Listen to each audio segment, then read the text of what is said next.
Yun, kamusta? So, gumawa ulit ako ng video na sana makatulong sa inyo. So, kung makikita nyo, ang content natin ngayon sa ating video ay hindi lang isa, dalawa, tatlo, kung hindi 7 intercom yung ituturo ko sa inyo ngayon. So, kung paano sila i-connect. So, itong video na to ay para dun sa mga riders dyan na may intercoms at nahihirapan mag-connect ng kanilang mga intercoms sa kanilang rides. So bago ang lahat, may mga detalye lang na kailangan tayong malaman. Una, ang mga unit na gamit natin. So lahat ng ito ay Predcon, no? So baka magtanong kayo dyan sa video kung paano i-connect yung ibang brand, hindi ko pa po alam yun. So puro Predcon tayo ngayon. Predcon na magkakaiba ng model or magkakaiba ng unit. Gaya nito, Predcon FX Plus to. Ito naman ay Hero FX, dalawang KY Pro at isang FX Pro. Tama ba? FX Pro, FX Pro, FX Plus. Pareho silang mesh. And ito ay isang T-Max, yung old version. So, ang ano natin dito, ang gagawin nating host dito ay si Predcon FX Plus. Kasi siya yung merong pinaka maraming intercom na kayang i-handle. Up to 16 kasi ito. And then the rest, puro ano na lang, puro 6 na lang. So, kung mapapansin nyo, 7 ito. Actually, dapat 8 itong intercom na to. Yung isang unit ay, kung di ako nagkakamali, R3. Yung merong camera. R1 o R3. Basta yung merong camera ni Predcon. So, ito kasi mga intercom na to, ito yung gamit namin sa rides. No, kaya gusto ko rin i-share, baka kasi meron kayo din nahihirapan kung paano mag-connect ng madaming intercom during rides. And then sa dulo ng video ay ituturo ko sa inyo kung paano i-operate yung ganitong kadaming connection. Kasi hindi may iwasan dito na minsan mapuputol kayo, especially pagka dumadaan kayo sa cities or sa mga maraming tao or sasakyan, mapuputol yan. So ituturo ko sa inyo kung paano i-reconnect ang bawat isa sa inyo para hindi kayo mahirapan sa biyahe, makabiyahe kayo ng dire-diretso. Sige, start tayo. So una natin gagawin, dahil meron tayong dalawang mesh, itong dalawa na to, meron itong tinatawag na compatible mode. So, kailangan i-turn on muna natin yung compatible mode nitong dalawa na to. Kasi, pag hindi naka-turn on yun, hindi sila makaka-connect yung dito sa mga Bluetooth intercom. Kasi silang dalawa lang yung mesh. At ang gagawin pala natin, dulot-dulo sila. Hindi pwedeng nakagitna ang mesh. Kailangan puno ang mesh, dulo ang mesh. Puno't dulo sila. Ayan. So, ito head, ito ang tail. Parehong mesh. Hindi ko pa na-try igitna ito sa connection eh. Lagi itong nasa dulo. So, kung meron kayong time na i-try, kung meron man sa inyong ganito din yung setup ng intercom nyo, ganito din yung mga unit nyo, try nyo na lang igitna. Basta ako, dinudulo ko lagi ito eh. Okay, so paano ba i-turn on ang ano sabi ko? Compatible mode nito. So, ita-turn on lang natin to by pressing power button ng 6 to 8 seconds yata. Basta pag nakita nyo nag-asul. Ayan. So, naka-on na yan. So, habang naka-on, itong volume down and up, pipindutin nyo ng sabay for about 2 seconds lang yata or 6 seconds. Basta ganun, pindutin nyo lang ng sabay. And then may magsasalita dyan, compatible mode on, ganun. So hindi ko kasi makawa ngayon kasi unit lang yung hiniram ko, hindi kasama yung mga mic, kaya hindi ko madidinig kung gumana na. Pero ito kasi nung nag-rides kami, i-tinurn on ko na yung kanyang compatible mode para makapag-usap kami. Nung una din hindi siya naka-connect kasi di ko alam, malikot kasi sa aparato yung may-ari nito eh. Okay, so ganun din dito kay FX Plus, turn on nyo din yung compatible mode para, ayun, by the word itself, compatible, para maging compatible siya sa ibang unit. So, sige, start tayo. So, ako, pag gumagawa ako ng connection, lagi akong nag-i-start from the scratch. Pag sinabing from the scratch, zero connection lahat ng intercom, zero history. So, i-reset natin lahat ng intercom. So, syempre, tuturo ko na rin dito sa video kung paano. Para sa FX Plus, para ma-reset natin yung kanyang history, habang siya ay naka-turn off, pipindutin lang natin ng sabay ito. Hanggang sa makita nyong mag-blink yung red. Habang naka-turn off, pindutin ng sabay. Ayun, so okay na, naka-reset na. Then, dito naman kay Hero, ang power button ni Hero andito sa may tapat ng ilaw or tabi ng ilaw. Long press lang. Yan. So, pag naka-turn on na or naka-standby mode, press lang natin ng matagal hanggang sa mamatay. So, pag namatay or nag-turn off, huwag nyo bibitawan yung power button. Hintayin nyo na mag-blink yung second red. Makikita nyo naman yung 2 times siya mag-blink. So, parang ganito. Press. Turn off. Huwag nyo bibitawan. And then, reset. So, okay na yan. Ganun lang. So, ganun lang din sa ibang mga Bluetooth na intercom ni Pridcon. Ito, FX. Ganun lang din. Since hindi naman ito hindi ito mesh. Lang din to, Bluetooth. Turn on, pindutin ng matagal ang power button, huwag bibitawan hanggang mamatay. Wait dun sa second red blink. Ayun, so reset na yan. So, ganun din dito kay T-Max. Press. Turn on. Ito ang power button niya.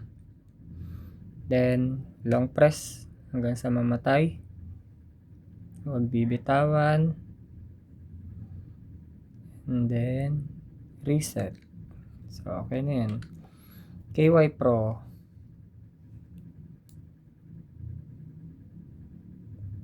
Turn on. Reset. Hindi. Turn off pala muna. Reset. Kung natatagalan kayo sa video, i-skip nyo na lang. Ako kasi gusto ko ipakita yung buong step by step talaga sa video ko. Kahit dun sa previous video ko, kung makikita nyo, yung sa music sharing ni KY Pro, ay step by step ko talagang pinakita kung paano gagawin. Para masundan nyo kung gusto nyo mag-connect ng madaming unit. Sayang wala sana to eh. So, 7 na lang muna ngayon. Pero ganun lang din naman yung operation dun sa R3. Long press lang din sa pala to? Mesh pala to. So, ito, dalawa, sabay. Ayan, so reset na. Mas madali i-reset yung mesh, no? So, ayan, okay na. So, meron akong previous video dito sa KY Pro. Ito kasi yung gamit namin ng partner ko, daily use. At pinaperam ko din minsan sa rides kasi di siya sumasama. Pinaperam ko sa iba. Gumawa ako ng video dito about sa music sharing. So, panoorin nyo na lang. Actually, last year pa yun. So, kung meron akong panibagong tip, antay ulit kayo ng 1 taon. Hindi, joke lang. So, start tayo. So, syempre, dahil ito ang ating host or ito ang ating head, sa kanya tayo mag-uumpisa. Papasok natin siya sa pairing mode. So, paano ba gawin yon? Power on lang. Ay, mali. Mesh pala to. So, habang naka-turn off, pipindutin lang natin ng 2 beses ito. O, 'di ba? Sabi ko sa inyo nanghuhula lang ako, eh. Ite-turn on pala muna. Ayan. So, pag naka-turn on na, saka pipindutin ng dalawa itong power button. Yung power button niya, baka di kayo maniwala. Dalawa. 1, 2. Ayan. So, pag nag-blink na ng red and blue, ibig sabihin, pairing mode na yan. So, set aside na natin yan. And then, isunod natin tong hero. So, paano ilagay sa pairing mode ang hero? Long press lang din sa power button. Huwag niyong bibitawan hanggang sa mag-blink yung red and blue, kagaya nun. Okay? So, start tayo. Press. Huwag bibitawan. Power on. Huwag bibitawan. Yon. So, pairing mode. So, okay. So, after niya, naka-pairing mode na siya. Babalik tayo dito. Huwag ko na nga itutok sa camera para makita nyo. So, pag nandito na tayo, naka-pairing mode na yung dalawa, si host and then yung first intercom, power button lang lagi ang connection. So, pindot lang ng isa sa power button dito kay host para i-search niya si hero. Press ng isa. So, malalaman nyo naman kung nag-connect na kapag tumigil yung blinking nila. Yan. So, ayun, di ba? Sabay pa sila. So, connected na yan. Ang mga intercom naman natin, nagsasalita yan kapag may operation tayong ginagawa. Sasabihin niya, ay intercom connected. So, pag connected na sila, okay na yon. Ang sunod natin i-connect ay si hero. Ko-connect siya kay FX. So, para gawin yon, hawakan si hero or kahit anong kahit sino pag sunod-sunurin nyo dyan, ganun lang din ang gagawin. Hanapin nyo lang yung power button or basahin nyo lang yung manual kung paano i-operate, no? Para malaman nyo kung paano yung connect and disconnect. So, dito kay hero, power button, pipindot tayo ng isa sa power button ni hero. Bakit? Pipindot tayo para ma-disconnect yung intercom connection nilang dalawa, ni host at ni hero, no? Pindot ng isa, and then madi-disconnect yan, magsasalita yan. Pagka disconnected na, ita-turn off natin ngayon si hero. Yan, be careful sa pagpindot baka mamaya malito kayo, nasobrahan kayo ng pindot, na-reset. Ulitin niyo yung process mula dun sa sa host nyo. So, pagkapatay, i-turn on ulit, diretso sa pairing mode. Pagbibitawan.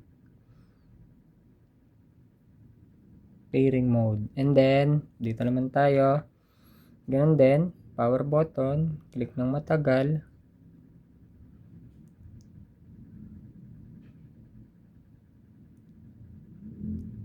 Yan. So, pairing mode na sila. Kapag pairing mode na ulit, pipindot naman tayo kay hero ng isang beses para i-search niya yung next intercom. So, pindot tayo. Isa lang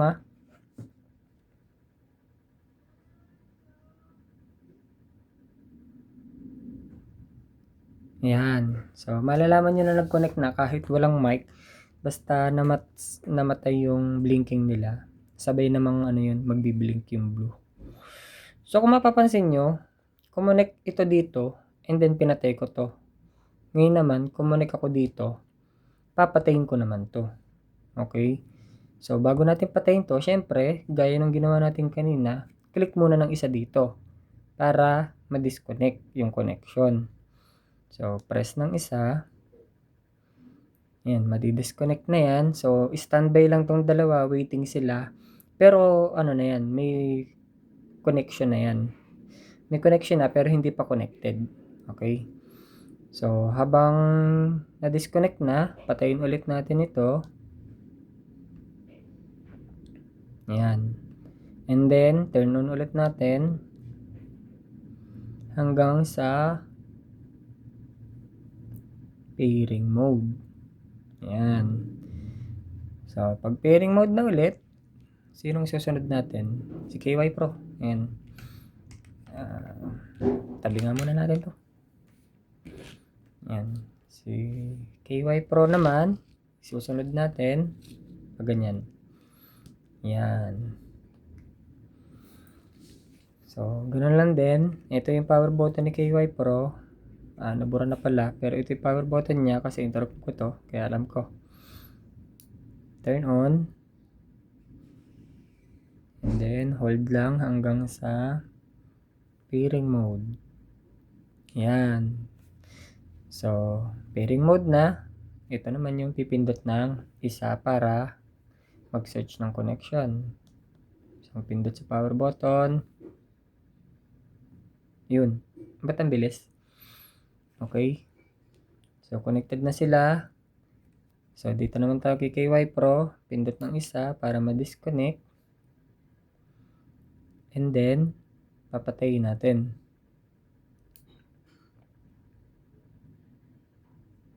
Yan. So, after nyan, buhayin ulit natin. Kukunin ko na sana isang KY Pro eh. Diretso sa pairing mode. Yan. So, tandaan lang natin, no, bago tayo mag-disconnect or bago tayo mag-turn off nung kasunod na intercom, make sure na pumindot ng isa para i-disconnect yung intercom. Kasi pag hindi ganun yung ginawa, maloloko yung connection nyo, babalik kayo sa umpisa. So, ang haba pa naman ng process nito. Kasi via Bluetooth tayo, no? Kung puro mesh lang lahat, walang problema. One click lang, connected lahat. Pero dahil magkakaiba kami ng unit, so ganitong katagal yung kinakain ng oras ko. Yan. So, connected na sila. So, ito naman na magsa-search. Pindot ng isa sa power button para mag-search. Yan. So, connected na. Next. Pindot ng isa dito. Intercom disconnected. So, power off natin. Yan. Muntik na ako sa Mobra. Then, turn on ulit natin. Diretso sa pairing mode. Yun. So, after nyan, si T-Max naman. So, ganoon lang din. Power button. Ito, power button nya. Long press. Hanggang sa mag-pairing mode. Ay, nabitawan ko agad. Sorry. Hindi. Mali yan. Ayan.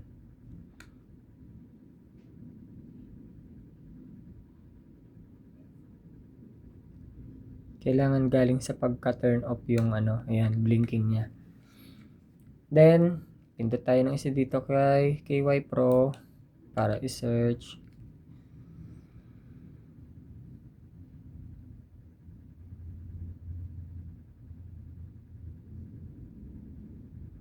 Medyo matagal. Ayan, okay na.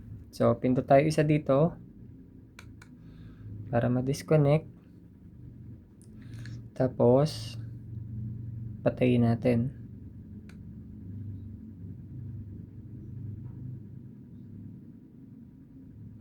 Okay, magmamadali sa sa pagpindot. Baka mamaya pagka-connect, pinindot nyo agad. So, hindi ko alam kung ano mangyayari doon, pero mas maganda, magantay kayo ng konti bago pumindot. Tapos, patayin nyo yung intercom. And then, ulit tayo. Diretso sa pairing mode. Yan. So, dahil nga ang dulo natin ay si Pridcon FX Pro. Same siya nung kay dito, kay Plus. Turn on muna natin. And then, dalawang pindot sa power button para mag-pairing mode. Via Bluetooth. Kasi ito yung mesh niya eh. Ayun, no? Yung mesh button. Ito. So, pag power button ang pinipindot, ano yun, Bluetooth connection. So, pindot tayo kay T-Max ng isa para i-search niya si Pro.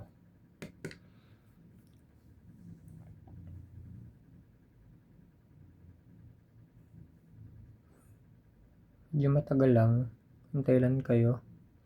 Yan. So, given naman na magtatagal kasi magkakaiba kayo ng unit. So, ngayon, connected na itong dalawa. Okay na dyan. Settled na tayo dyan. Huwag na kayong gagalaw dito. Ang gagawin nyo naman, mula kay Plus hanggang kay KY Pro, pipindot tayo ng isa sa power button. Or kung nalilito kayo, maglagay na lang kayo ng letter. Intercom A, B, C, D, E. Ganyan. Tapos F, G. So, si F and G, wag nyo nang gagalawin kasi connected na silang dalawa eh. Ang gagawin na lang natin, ito, pipindot tayo ng isa. Ganito mangyayari dyan.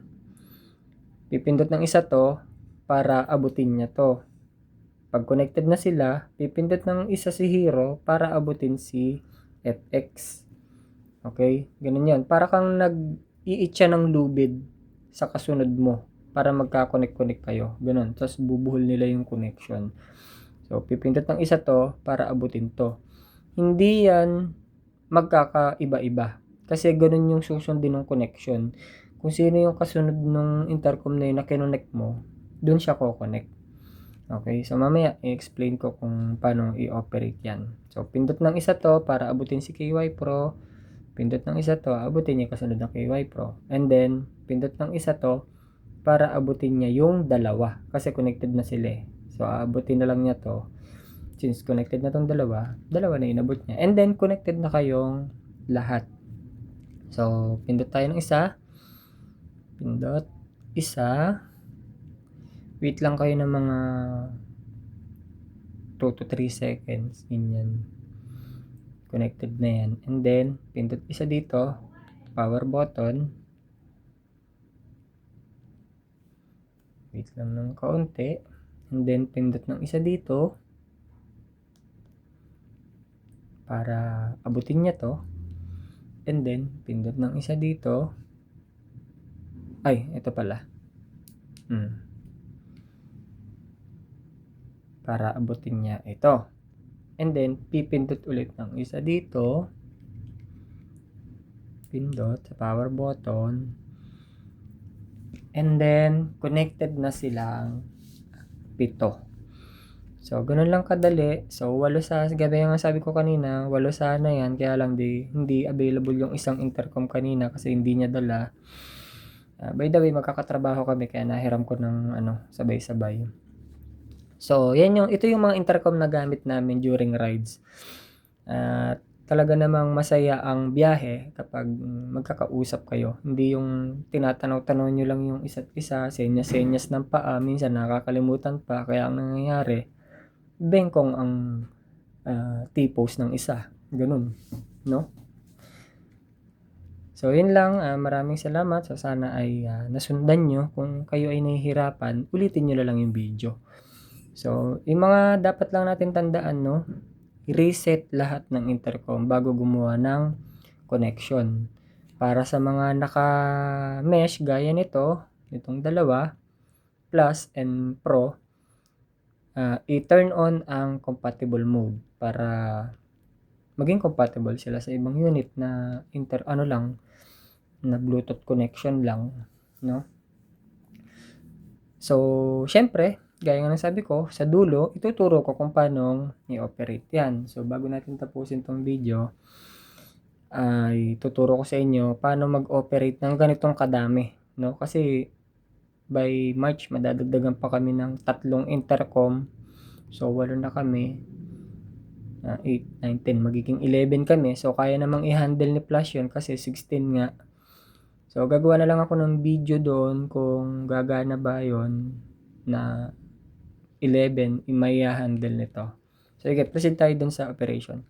Kasi, ayon sa manual ng mga intercoms natin, itong mga intercoms na to ni Pridcon ay 1,000 meters yung distance na pwede kayong makapag-usap.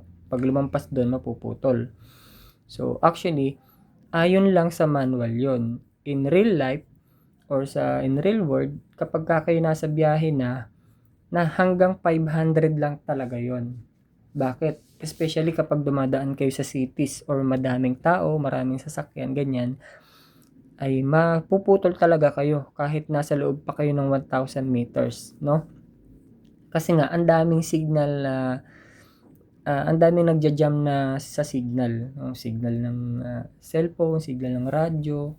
Minsan dadaan pa kayo sa traffic lights, no? Nakakasira din ng connection yun, nakakagulo. Kahit dalawa lang kayo. How much more pag ganito ba kadami, no? Sige. So, kaya i-maintain nyo yung hanggang 500. Actually, hindi siya may-maintain kung yun lang. Kasi, andyan yung overtake. Di naman pwedeng sabay-sabay kayong overtake sa isang tricycle, no? At mapuputol talaga yun. So, let's say for example, naputol kayo dito. Ito, nawala yung connection nitong dalawa kasi umovertake kayong tatlo, nagmamadali kayo. Naiwan tong apat. So, mapuputol ngayon itong dalawa, sa kanila mapuputol. Itong apat connected, silang tatlo connected. Ito lang ang nawala. So, ganito ang gagawin natin. Kapag kayo ay nabalik na sa linya, pag merong na-disconnect o meron kayong hindi marinig sa kasama nyo, huwag kayong matataranta na lahat kayo pipindot sa intercom, no? Ay, nawala yung nawala yung nasa unahan natin, pindot tayo lahat, no? Naloko na connection nyo. So, hindi dapat ganun. Mayroong tamang operation. Kung sino lang dapat yung pumindot at kung sino yung dapat maghintay. So, kaya sa rides, mahalaga, alam mo kung sino yung sinusundan mo. Okay? Kung sino may gamit nito, At ganoon din, bawat isa sa inyo, dapat alam nyo kung sino yung sinusundan nyo at sino yung kasunod nyo. Kasi for example, nag-uusap ko yung tatlo. Hindi nyo na sila madinig. So, eto, yung may gamit nito, kailangan mong alamin kung nadidinig mo ba yung may gamit nito. So, pag hindi mo siya nadidinig, ibig sabihin, sa inyo naputol. So, vice versa lang sa lahat. Halimbawa, eto, nagkakausap kayong 5, nawala itong 2. So, eto, maging curious ka, tatawagin mo yung may tatawagin mo yung may gamit nito. Pag hindi siya sumasagot, ibig sabihin, na-disconnect kayong 2. Sila lang 2 nag-uusap. So, para ibalik ang connection, balik tayo sa kanina, kung kayo na naputol dito sa 2, ito lang yung pipindot. Okay? Ito yung pipindot ng isa sa power button para abutin niya to. Okay? So, magiging connected ulit kayong 7. Magiging connected ulit kayong lahat, no? So, ganun lang. So, kahit kanina maputol, dapat wag kayo basta-basta pipindot. Alamin nyo muna sino nawala, saan naputol. Para alam nyo kung sino yung pipindot. So, ganun lang din kung ito, nawala itong isa na to, pipindot to. Nawala itong isa nito, o syempre, ito, pipindot.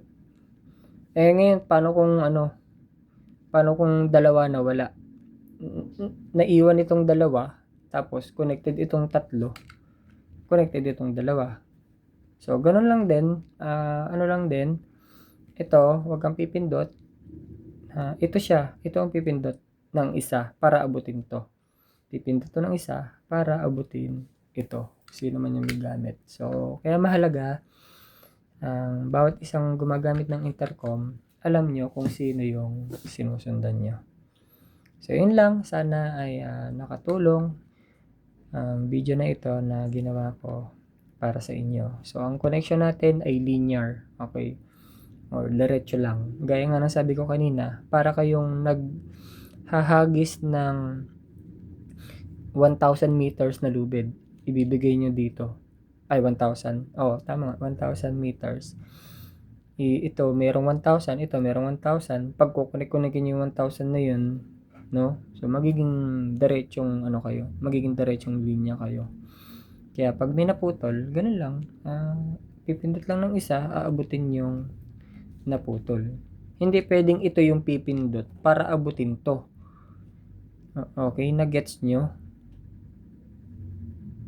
Hindi mangyayari yun. Ang mangyayari nun, Kapag ito ang kapag na-disconnect tong tatlo, naiwan kayong apat, pumindot ito, ang mangyayari, madi-disconnect siya dito, magiging mag-isa siya. So, aantayin pa niyang pumindot to para abutin siya, and then pipindot siya para abutin yung tatlong naiwan. So, yun lang. Maraming salamat. Kung nahirapan kayo makasunod, ulit-ulitin nyo lang yung video and then step by step. Ganun lang din kahit 5 pa yan or 4. Same process lang. I-reset nyo lang muna. Pair ito. Pindot isa. Power off. Power on again. Diretso sa pairing mode. Connect dito. Same process hanggang dito. Ito. Kung 4 lang, pag ito nag-connect na sa dulo, huwag nyo nang galawin. Ito na lang yung pipindot, yung dalawa na lang. Okay. So, syempre, pag dalawa, madali na operation yun. Pag dalawa na lang. So, yun lang. Salamat sa mga tropa ko na nagpahiram sa akin ng intercom. So, huwag nyo nang itanong, pre, sure ka ba na connected yung na yun? Hindi naman, wala namang mic, paano mo nalaman connected? So, proven and tested na po yan kasi, gaya nga nasabi ko, intercom namin to sa rides tuwing nagra-rides kami. Okay, so yun lang. Maraming salamat.